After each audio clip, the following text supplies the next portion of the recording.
years ago, in 1856, a young physicist, Eunice Foote, correlated carbon dioxide with planetary warming.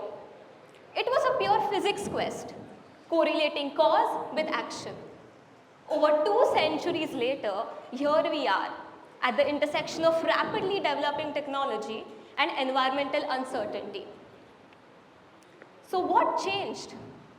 The last time our atmosphere saw these levels of carbon dioxide was 8 lakh years ago, when the seas were just 25 meters high and Homo sapiens had not even walked the earth yet. Climate science tells us why we need to deal with these issues, not how to deal with it. These climate impacts surprise us. The scorching heat waves you see in Pune right now, to the raging floods going on in Pakistan and Dubai. But they really shouldn't, because the scientific work behind understanding these processes goes back 160 years. So instead of being surprised, what we can do is create an arsenal with us, tools which will help us adapt to the next century to come. I am not standing here to show you photos of dying polar bears or make you feel guilty and switch off your ACs. Instead, I'll be telling you how to imbibe the skills necessary for the century to come. Climate adaptability is the most relevant skill in the next century, because that is where the possibility lies. Possibility to go away from the brink into a future which is more profitable and practical. All of us need to change the way we work. Doctors, scientists, engineers, lawyers, influencers, designers, housewives even. Each and every one of us. So even if you're a keen onlooker standing at the sidelines or someone who's completely new to this conversation, I really hope that you find yourself at this conversation. These solutions are for the climate crisis, while ensuring that progress doesn't come to a halt either.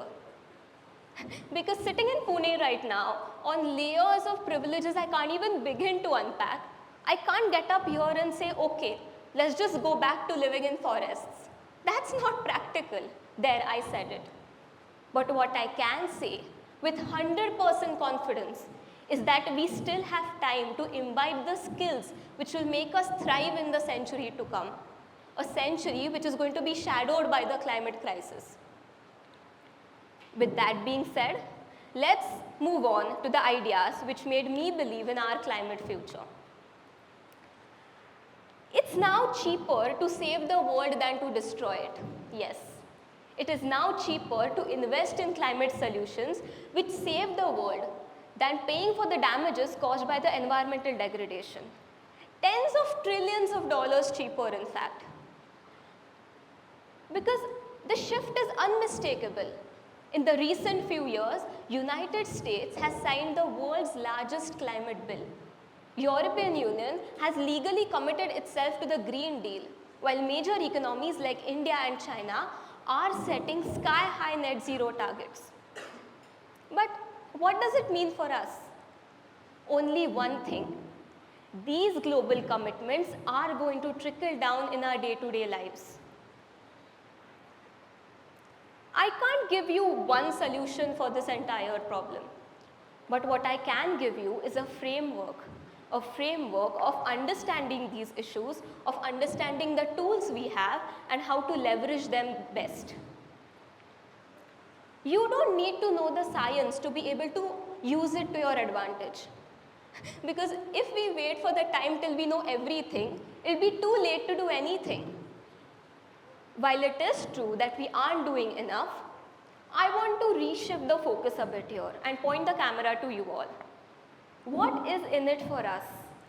How can we use it to our advantage? How to ensure that our jobs don't turn obsolete when we are 40 years old? How to earn money while fighting for the climate crisis? To be able to understand this better, let's move on to the next idea. For those of us starting our career, it's going to be a very confusing time ahead of us. I have structured this talk for all those of you sitting here right now. Let's rewind a bit. In the 18th or the 19th century, which was the key skill which was relevant, which made you succeed? It was your ability to do math and calculations. In the 20th and the 21st century, the key skill which made a difference is it's all about artificial intelligence and how well you are able to adapt to newer technologies. So in the next century, what is going to be the big skill to look out for?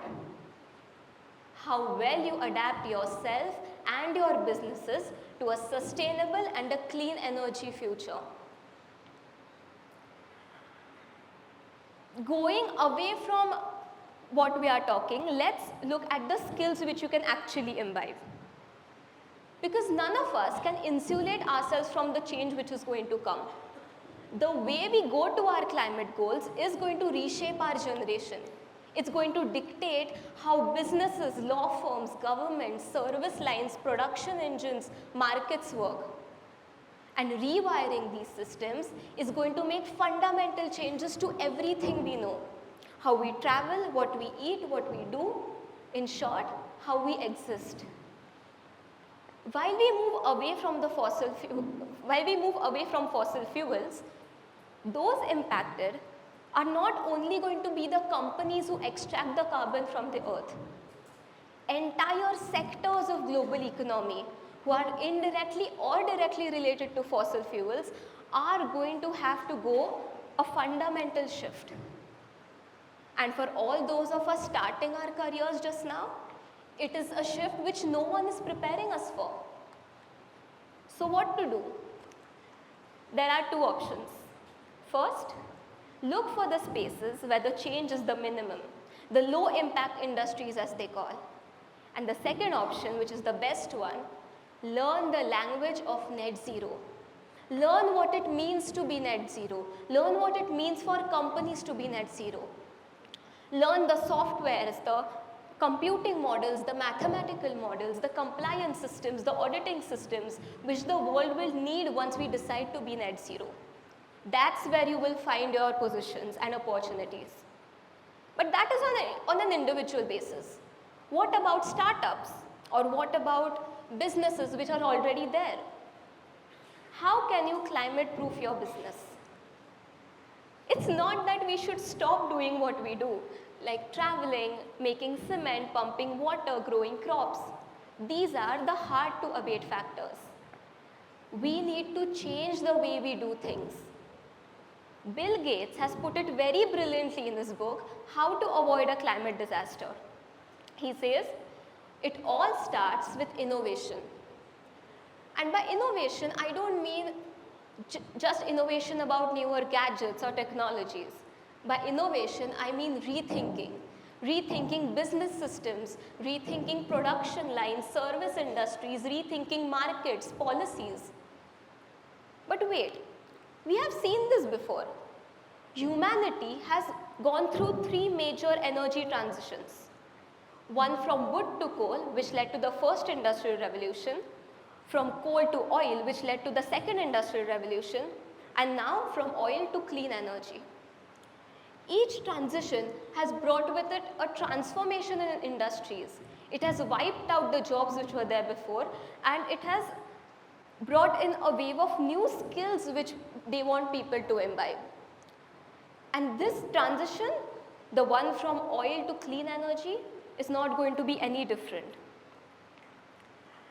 And let me tell you, we need to climate-proof our businesses for this transition to work. So how can we adapt our businesses? 3 tactics. First, look for newer, cleaner technologies. Second, work with the government to roll out policies which will help deploy these technologies. And third, look for markets for these technologies. And let me tell you, there is money. Especially after the Clean Tech 1.0 boom, investments in climate-focused venture funds are booming exponentially. From $400 million in 2012 to more than $50 billion in 2022, and it is bound to grow. But money alone isn't the solution. We need an ecosystem which nurtures startups and which nurtures innovations. Electricity is the backbone of modern economy. While we are seeing a lot of innovation in that space, other sectors of the economy like production, agriculture still need that innovation in place.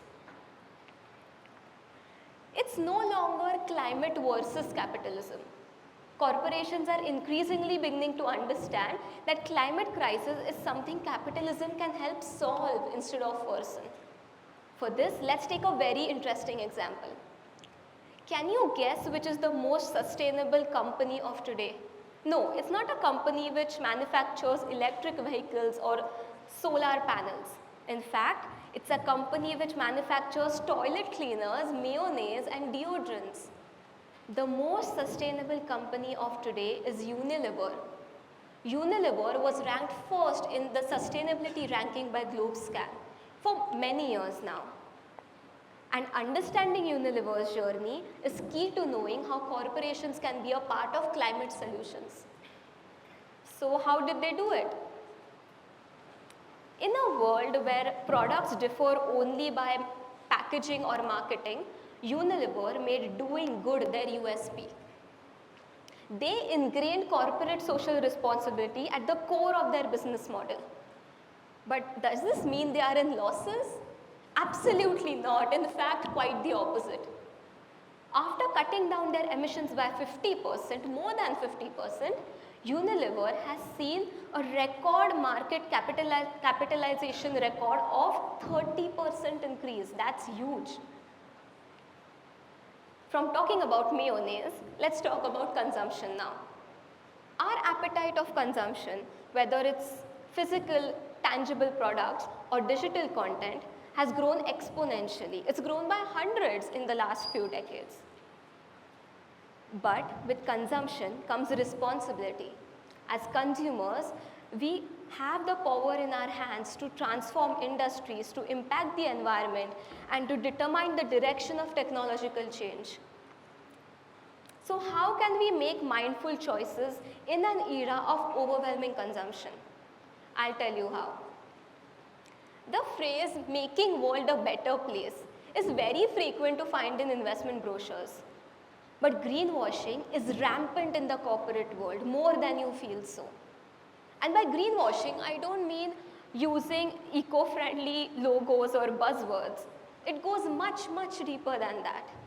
Greenwashing is when corporations unduly represent their bad environmental actions as good ones. It's a perfect storm of unethical marketing, psychological trickery, and fake sustainability. So what to do? How to run away from greenwashing? Here are 4 red flags to look out for when you are buying any product or service. They are as follows: lack of proof, hidden trade-off, irrelevant claims, and vagueness. If you look out for these 4 red flags, it will mean that you're truly supporting only those companies who are doing good for the planet and for the people. Now let's talk about digital consumption. We are increasingly ending up with a generation who are extremely dependent on it. But that's not a bad thing. It's not about guilt tripping at all here. It's about understanding the relation between information and action. And to be able to do that, let's see where social media fits in the human evolution. In normal non-emergency times, the ability of human mind to rationalize, compartmentalize, and get easily distracted is one of the very important coping mechanisms. All these 3 mental traits help us survive. Also, it is extremely helpful for us to unconsciously look at our peers or our role models to know how to feel and how to act. These coping mechanisms help us in building long-lasting relationships and communities. Again, a survival tactic. Social media influences a lot of us, but when it comes to facing the harsh reality of climate change, these coping mechanisms are working against us. They are reassuring us when we should not be reassured, and they are distracting us when we should not be distracted.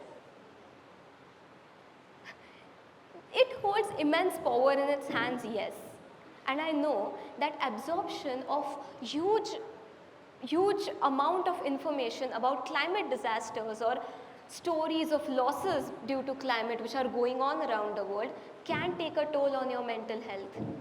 It can make you feel overwhelmed and it can make your heart break. I completely get it.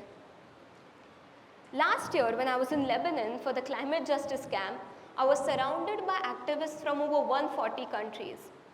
These were the activists who had lost everything against the climate crisis.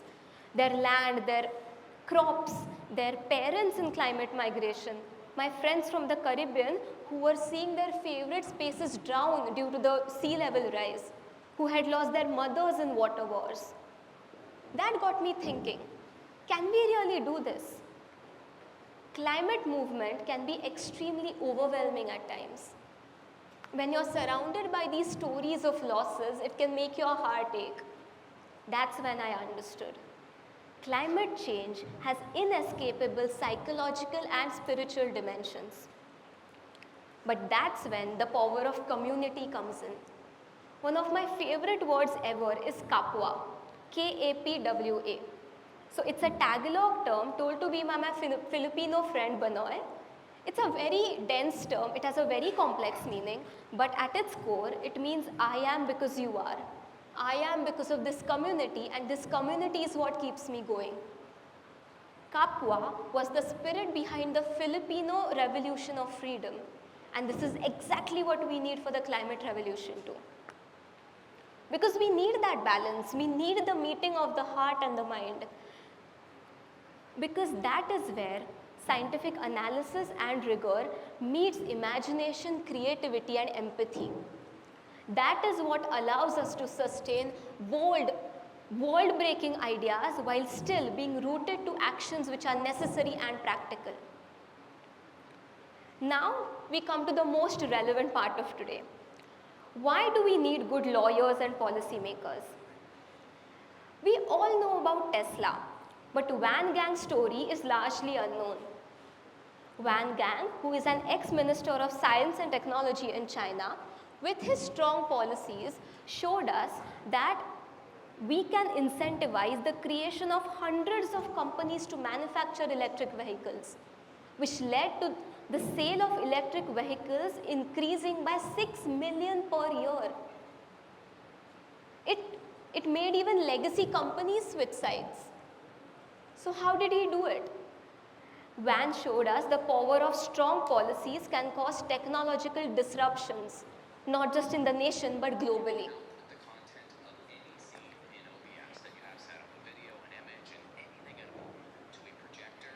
Van showed us that with strong policy support, we need 3 things: technological breakthroughs, good markets, and well-funded startups. Because laws permanently change the way businesses work. We, as lawyers, have the potential to change the capital flows of the nation. As our fight towards climate net zero matures, our legal systems need to mature too. And that is exactly why the policy space is going to be booming with well-placed jobs in the near future. But in order to ace the package, lawyers need to be well-versed with economics. Good policy is rooted at the culture of listening. As the general elections of 2024 come up, we as citizens have immense power in our hands to determine our leaders. But we should determine them only after looking at their climate mandates, which many of them have not released yet. In an ideal world, the citizens will elect leaders based on these climate mandates because then they'll be responsible to enact the consecutive climate laws. And this is not something utopic, it is already happening. In Australia, in the last 10 years, 6 prime ministers were changed, with his politics wildly swaying just on climate policies. Apart from the politics or apart from the government, laws also change how businesses work. Lawyers can change or drive the market towards sustainability. Companies are slowly learning to be in a world where net zero is possible. They are learning how to be a part of the net zero world. And it's high time we should learn it too. The race towards net zero is not going to be smooth. It's going to be extremely bumpy. And if history is a guide, it's going to be a series of missteps. But the three pillars which we need for this, policy, technology and finance, are already aligning. What we need more is creativity, collaboration and compassion. It's going to be an enormous task. But hey, here's the exciting news. Now you know the exact skills and the gaps to look out for to thrive in a century which is shadowed by the climate crisis. From China to California, transitions are already underway, offering lessons to all.